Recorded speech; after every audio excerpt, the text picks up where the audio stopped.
Good morning, everyone. Good morning. Okay, we'll continue our book reading today, Advanced Selling Strategy by Brian Tracy. Yesterday, we looked at one of the last series of questions that you must use to uncover your prospect's buying motive or buying strategy. We looked at uncovering the prospect's buying strategy, which is basically talking about knowing about how your customers make purchase, what are the processes they go through, what are the strategies they use to purchase something or make a buying decision. And by getting these steps and strategy, or by knowing these steps and strategy and structures in which your customers or prospects buy things, it will be able to help you, make sales to this person in an easier way. It also made us to understand that you have to tell stories, not just success stories, also talk about failure stories. So stories are important when trying to make sales or trying to understand your customer or your prospect buying decision. Today on page 338 of our book reading How to Make Powerful Presentation, chapter 9, we're looking at imprinting. Imprinting. It's another strategy or technique you can use to uncover your customers or your clients' hot button when it comes to making sales. A simple technique you can use in conjunction with pushing the hot button and the relevant story close is called imprinting. This is when you repeat certain words and phrases during your presentation. To program a command into your prospect subconscious mind, these commands are combined with your sales message and often trigger a buying decision at the end of your sales conversation. For example, a message you might want to imprint is when you own in your presentation, you could say, when you own this product, you never have to worry about this particular problem cropping up.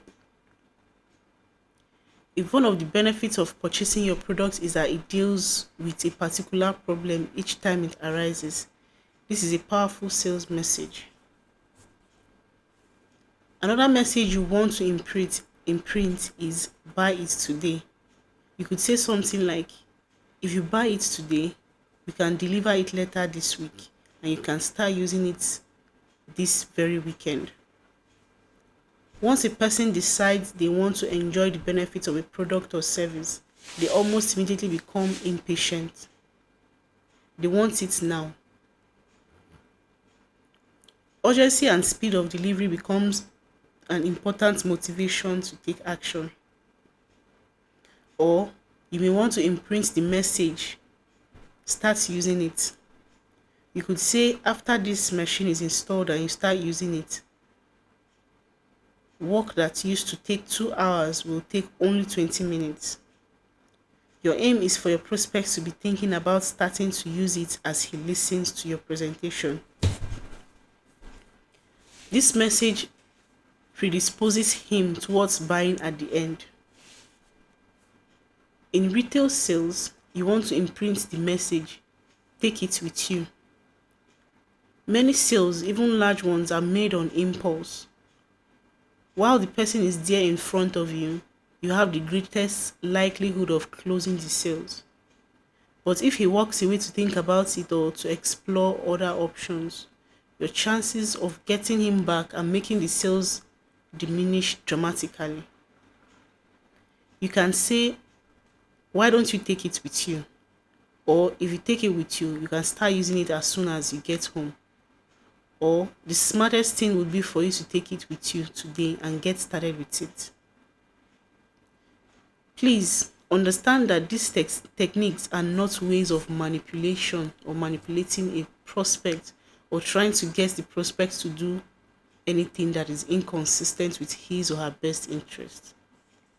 They are simply proven ways to help you make a better psychological impression in the clutter and competitive market where your prospect is bombarded with hundreds of commercial messages every day.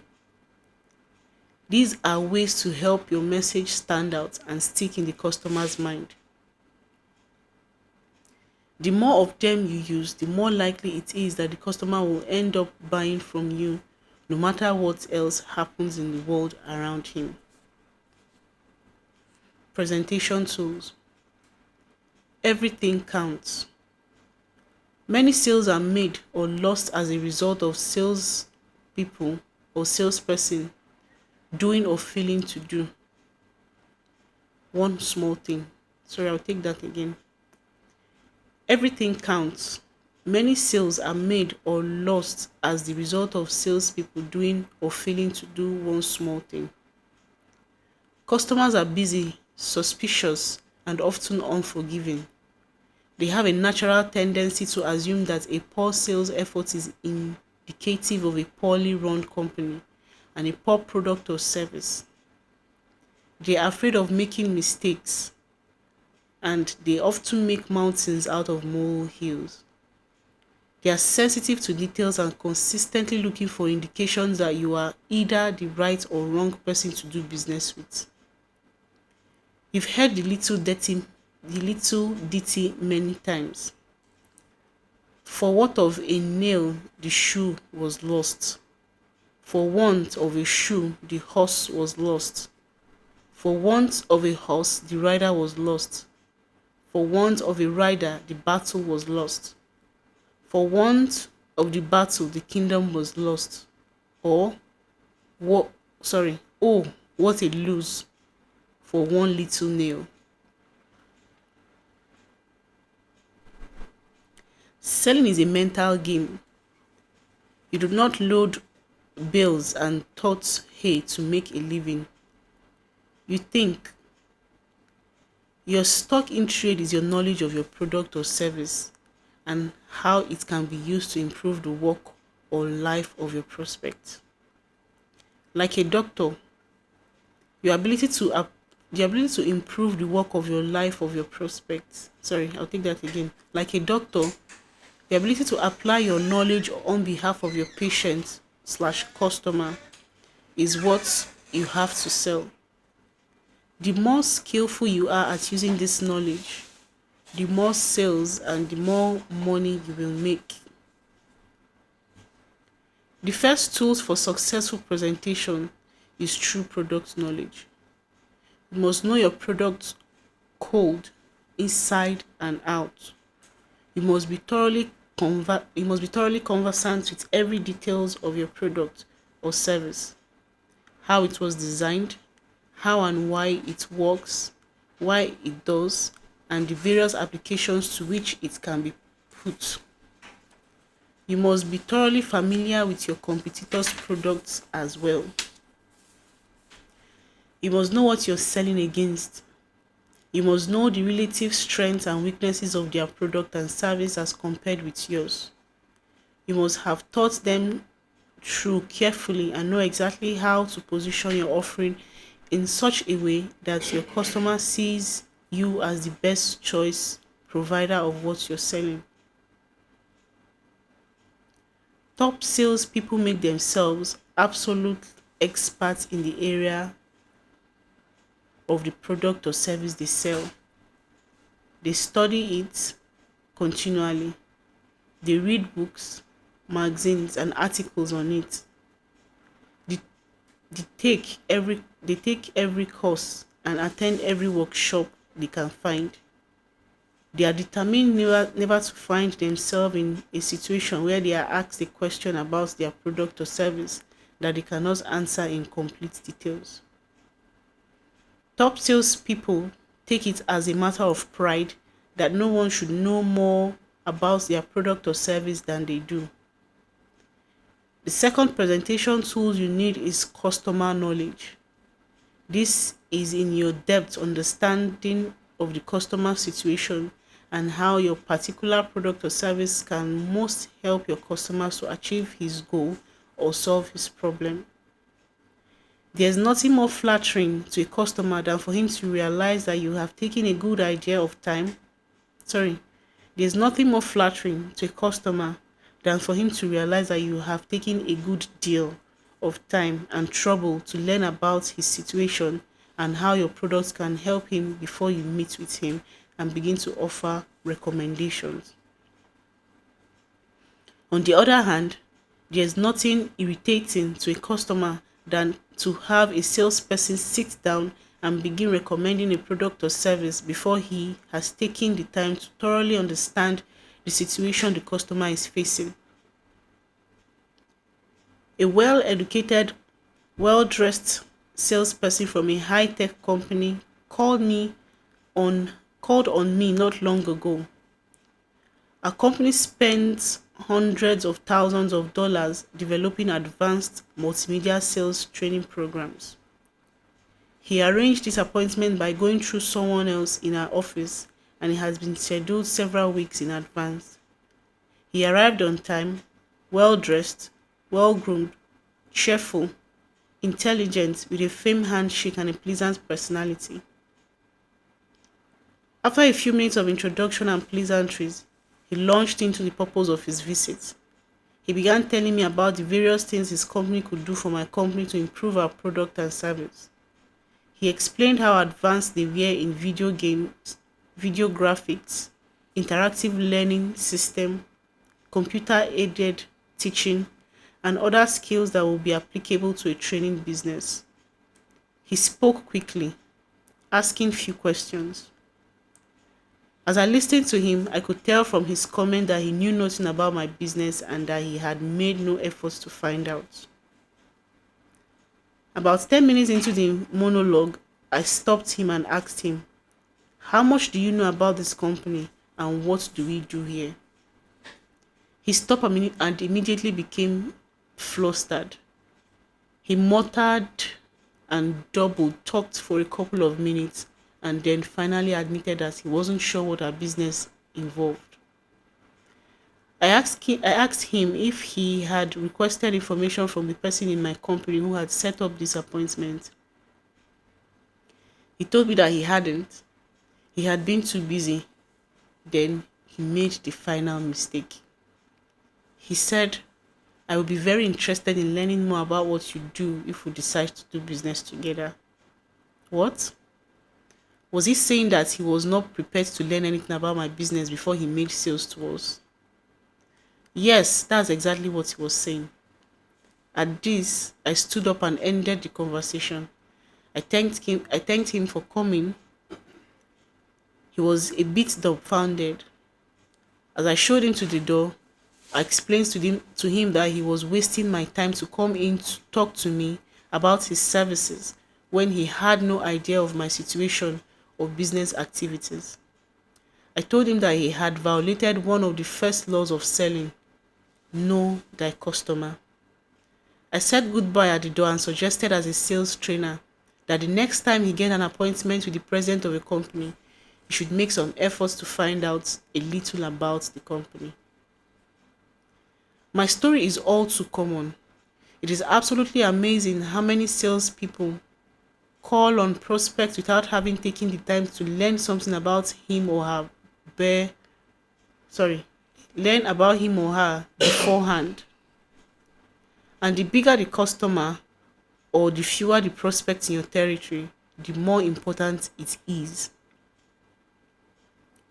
Do your homework. Leave nothing to chance.